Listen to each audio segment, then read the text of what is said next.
Everyone. Welcome to Mike's Mike. My name is Mike. No, it's not. Um, Today I'm going to be ranking Phineas and Ferb characters because I want to do that. That's basically it. I'm kind of bored. Quarantine is happening. I just binged all of Phineas and Ferb. So here we go. Um, Top category, we have talented, brilliant, incredible, amazing, show-stopping, spectacular. Never the same. Next, we have I respect it, like, you know, not show-stopping, but like solid character. Falling asleep, but still dreaming a bit. Like they're kind of boring, but they have like some cool stuff. I'm confusion. This is just because Phineas and Ferb has some weird characters, and I'm just like, what's happening here? Like, what are we doing? And then, it's a virus. I get it. Like, I respect it, but like, I respect this character, but like, and it's also a meme on Vanessa Hudgens being a bit tone deaf. Um, yeah, Till July sounds like a bunch of bullshit. I'm sorry. But, like, it's a virus. I get it. Like, I respect it. But at the same time, like, even if everybody gets it. All right. Where do we start? Also, sorry if the video quality sucks. I'm filming on a good camera, but I'm also filming, like, through OBS, which is, like, filming my screen and the camera at the same time, which is making my camera like lose some of its, and like theoretically I should probably like film separately from, and I would get better quality, but also that's more effort, and I don't I don't want to put in more effort. Okay. What are we doing? Let's see. Who do we start with? That's not Candace. Isabella. Isabella's gonna go into I respect it. Solid character. She's funny. She's good. She's like solid. She's solid. I respect it.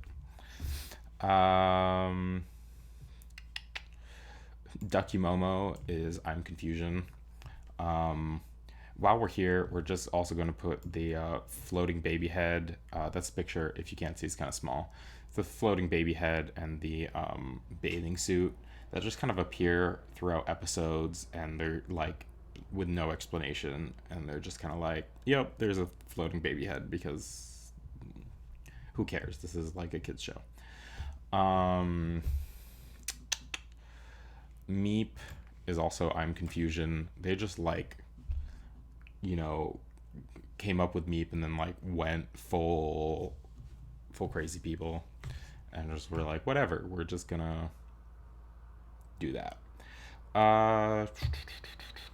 Norm.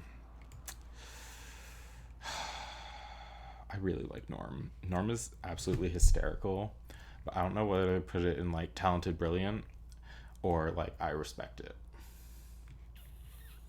I think talented and brilliant. Incredible, amazing, show-stopping, spectacular. Norm is hysterical. He just, like, the sense of humor that comes with Norm is very dry. It's very like it shouldn't be funny, but for some reason it's funny, and he just says generic stuff, and for some reason that's funny. I don't know how to explain it, but I love Norm. Norm is hysterical. Let's see. Oh, their mom. I think falling asleep, but still dreaming a bit. Like, she's just kind of boring. She's a fine character. Her whole purpose of existing in the show is so that, like, Candace can get frustrated and, like, for the things to disappear at the end of the day. I don't know. I'm not, like, super interesting. She does have, like, the whole old pop star thing, which is kind of funny, and yeah, that's about it. I don't hate her. She's fine. Let's see. Baljeet.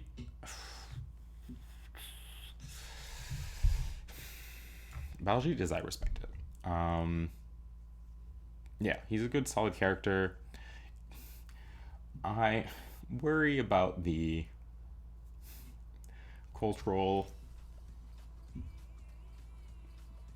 missteps. I don't know if they're misstep. Like, there's just some stuff that seems a bit not the greatest. I don't know if it's like, I'm obviously not from Indian descent, so like I'm not the person who should be saying whether or not it's like problematic, but it just doesn't feel the greatest. Yeah. All right. But other than that, he's a great character, and I like him. And yeah. And also, there's this interesting vibe in like the 4 or 5 main like kids that we follow all the time, where they're all like super intelligent. Isabella, apart from Buford, of course, like Isabella, Baljeet, Phineas and Ferb are all like basically super geniuses, and what I find funny is that Baljeet is a super genius, just like, you know, Phineas and Ferb, but he's the only one. They do this episode where they go to like the future, and he's the only one who like, he has like a doctorate by the age of 18, and like the other people are just going into college, even though they like know how to build like a spaceship. They're like, oh, we're just like entering college like normal people, and yeah, which is ridiculous. But Baljeet is still just like, is the only person who actually becomes like a professor by the age of 18, which they should all be. Anyways, let's see. Heinz Doofenshmirtz, easy peasy. He steals this entire show. This honestly should probably have been called the Doofenshmirtz and Perry the Platypus show, because they steal the show. Doofenshmirtz is hysterical. His whole like backstory thing, the whole like riff on the like secret agent and like evil scientist thing is hysterical. So yeah, Perry the Platypus, talented, brilliant, incredible, amazing, show-stopping, spectacular, for sure. Someone just honked outside my window. Who's next? Let's talk about, so there's Vanessa, who's an I respect it. I love Vanessa. It is Vanessa, right? Vanessa Dush. Hold on. I like didn't write down the names of these characters. I put their like pictures up, hoping that I would remember their names.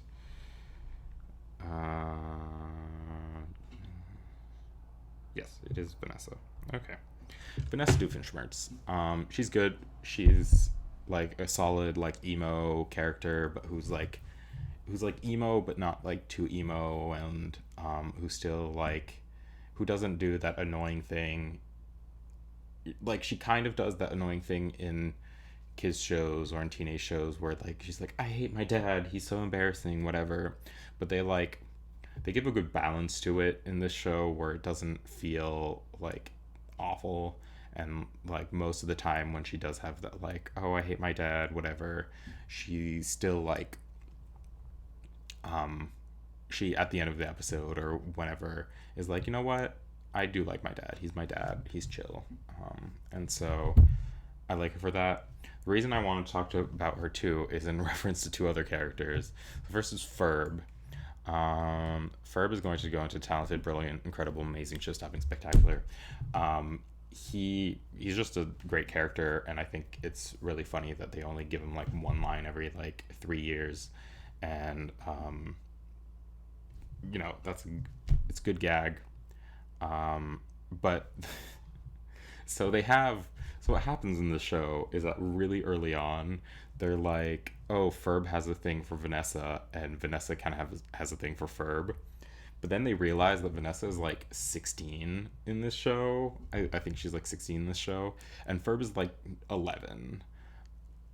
And like they realize that's weird. So then they introduce this guy. Is it? I forget what his name is. Monty Monogram. You know, I'm gonna put it in I respect it. So they introduced this guy who's supposed to be Major Monogram's like son, and he's supposed to be like age appropriate, like romantic partner for Vanessa, because they obviously like got feedback that it's like kind of weird that Vanessa and Ferb like have a thing for each other, because of like their age difference at like an 11-year-old and like a 16-year-old.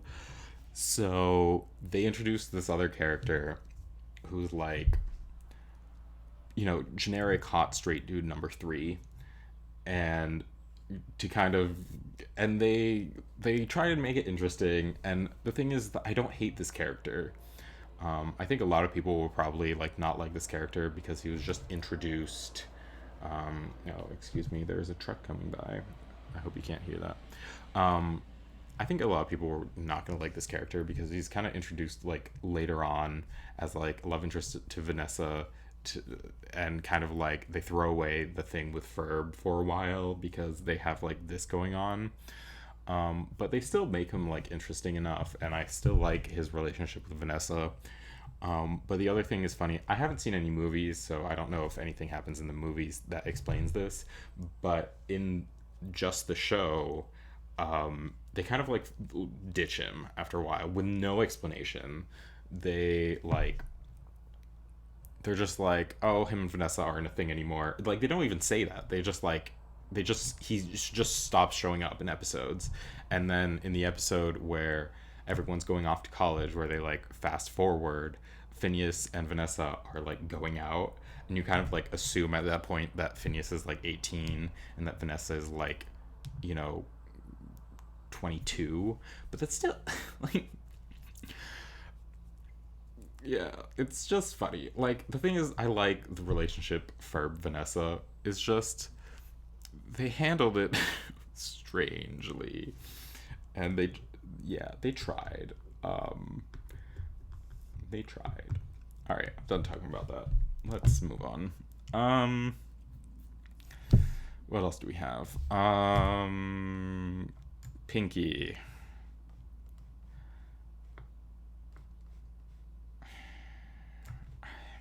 I don't hate Pinky though. Pinky, like,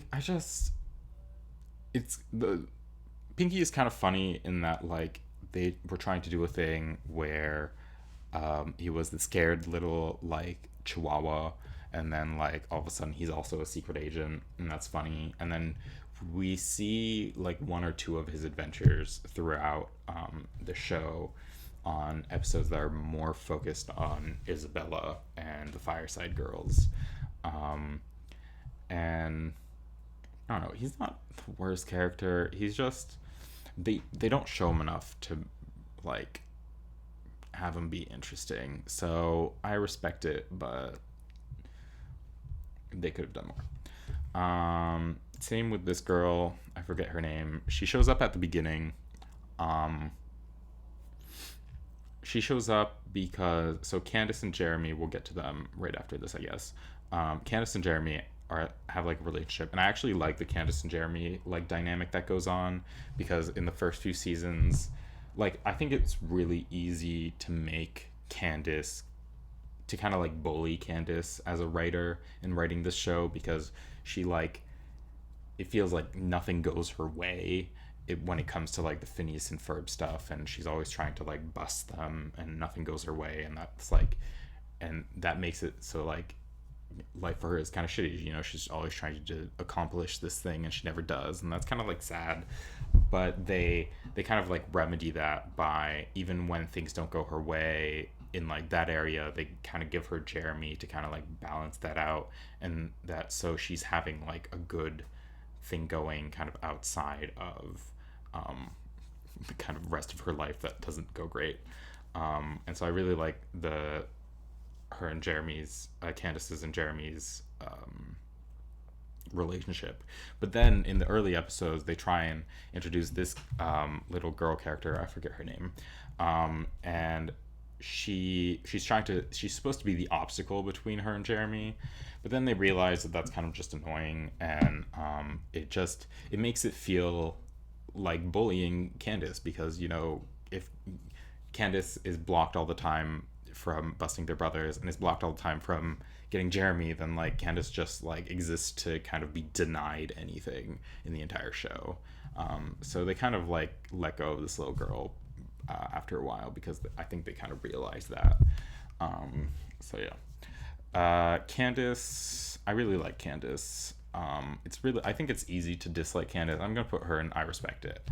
I think it's easy to dislike Candace. She's just kind of, she's supposed to be the annoying older sister, but I think they do a good job at just making her not one note, and they kind of do a good job at kind of expanding her character throughout the series. And I don't know, they just give her like good stuff to, I like her. She's solid. Same thing with Jeremy. Like I said, I like their relationship. Their relationship is solid. And Jeremy is also like the most unproblematic like male character in a cartoon. He's always like, oh, that's chill. Like Candace is off the wall, and he's like, I like her for being off the wall, and it's so unproblematic, and I love that. So 10 out of 10. Jeremy is just unproblematic king over here. Let's see. Fireside Girls. Fireside Girls falling asleep but still dreaming a bit.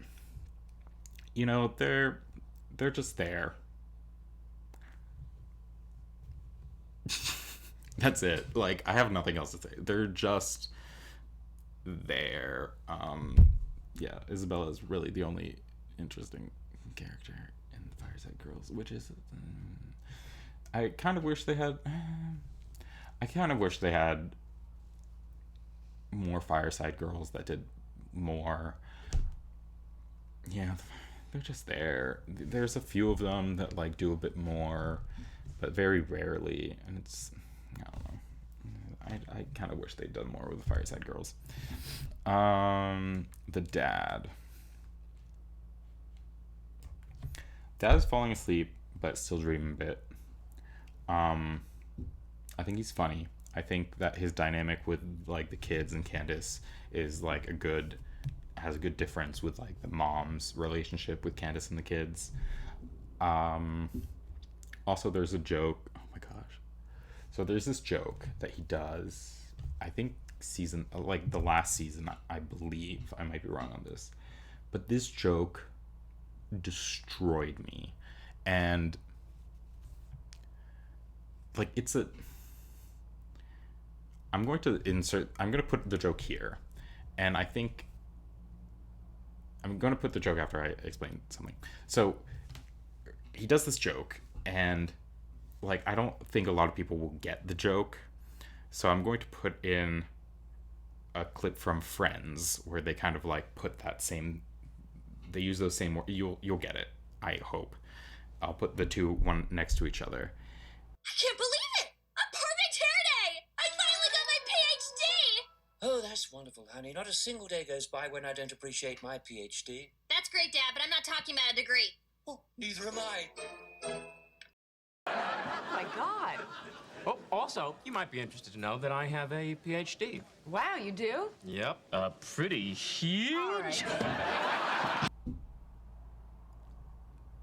This joke killed me. And the thing is like, I guess it's possible for them not to be having made for them not to have made that joke, and for them to be making another joke. But what other joke are they making in this moment?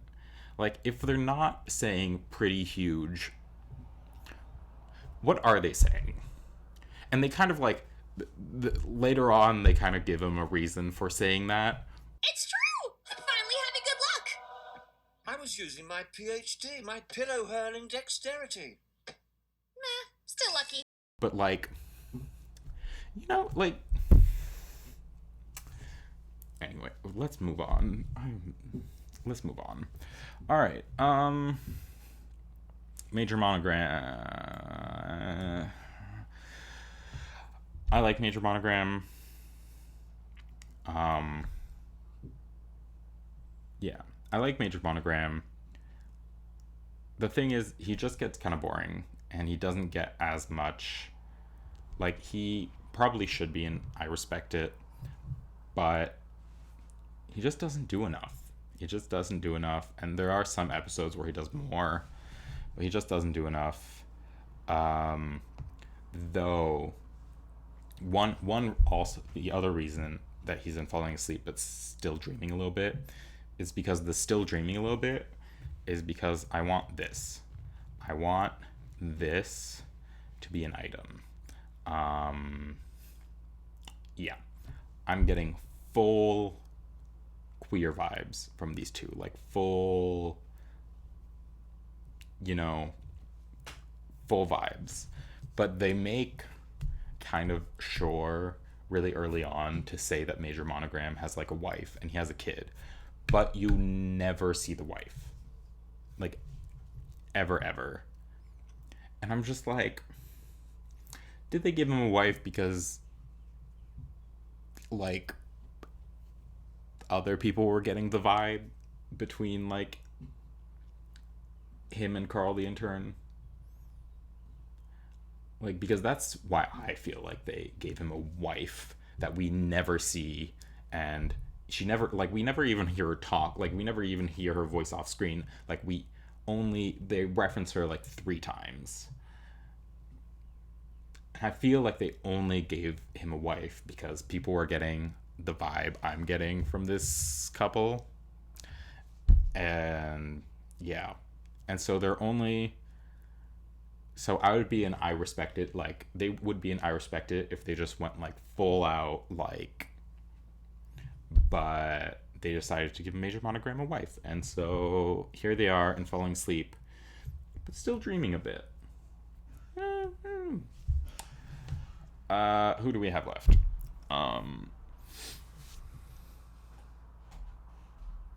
Who do we have left?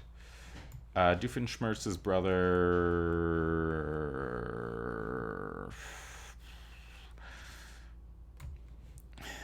I respect it, but they need to do a bit more with him. He's the foil to, or he's the foil. He's like, Dr. Doofenshmirtz is like, I hate everyone, I want to like destroy everything. And they give him like this, like, I don't know. I just wish there was like more of a reason for him to hate his brother. I mean, they give reasons. I don't know. I just wish there was a bit more there. But then again, he's like a character that just shows up like for 3 seconds every like 50 episodes. So I don't know what I'm expecting. Buford.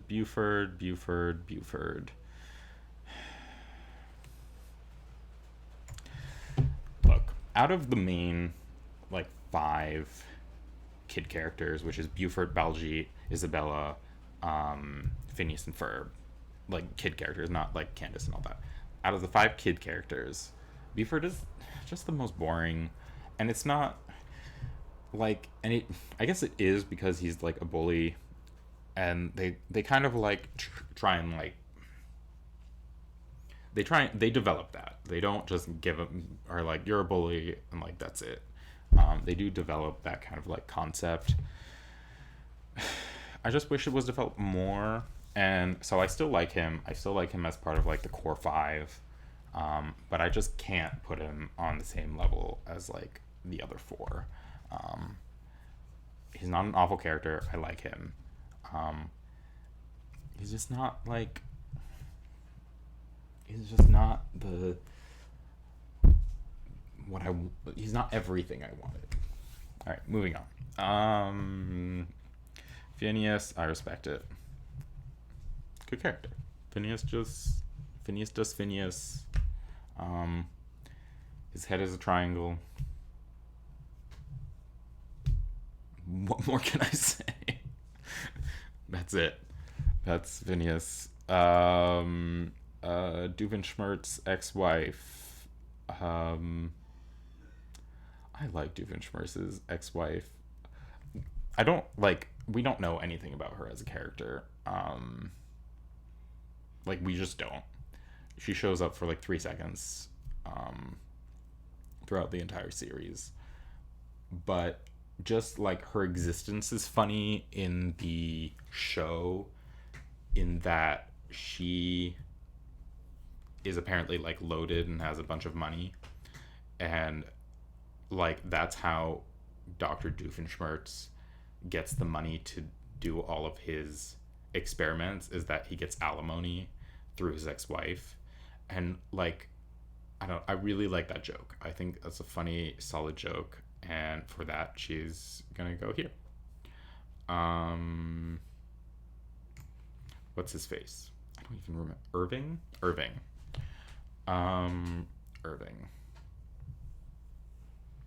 Irving's here too. Irving's fine. Irving is kind of he gets introduced later on because he's the audience insert character. He's the like, oh my gosh, Phineas and Ferb, what are you doing today? Like he's the audience insert, and so and he never really moves on from there. Yeah, that's about it. He's fine. All right, we have 2 left. Let's just finish this. This is the married couple. I love this gag. Is this married couple, and every time like the guy buys some property or some business that like, why did you buy a bunny farm without any bunnies? And then like bunnies fall from the sky. And it's a gag that comes up throughout the show. I love this gag. And I think that the 2 characters, it just works. I love the gag. Yeah. Candace, what is her name?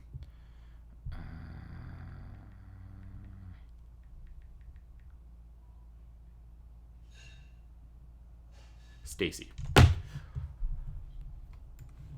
I'm gonna put Stacy and I respect it. Yeah. Stacy is just solid. She's just a solid, good friend character, you know. Yeah. She's a solid friend character. She's the only person. At one point, she discovers that Perry the Platypus is a secret agent, and she's the only person in the show who ever discovers that, apart from like alternate universes. And once again, I haven't seen the movies, so I don't know about that. But in this show, she's the only person who discovers Perry the Platypus is a secret agent. She has a good dynamic with Candace. I don't know, she's just a solid character, and I like her. And even though she doesn't show up much and she doesn't like do that much, I just like her. Here, this is my listing. I made this through tiermaker.com. There's like tier list. I'm gonna post maybe more videos like this. I don't know, I'm bored. It's quarantine. I'm applying for jobs, and intermittently I just kind of want to make a video. Having some fun talking about some shows I've seen. So yeah, I don't know what I'm gonna do next. I'm watching Avatar right now, rewatching Avatar right now, so maybe an Avatar one. Yeah, thanks for watching, and see you next time.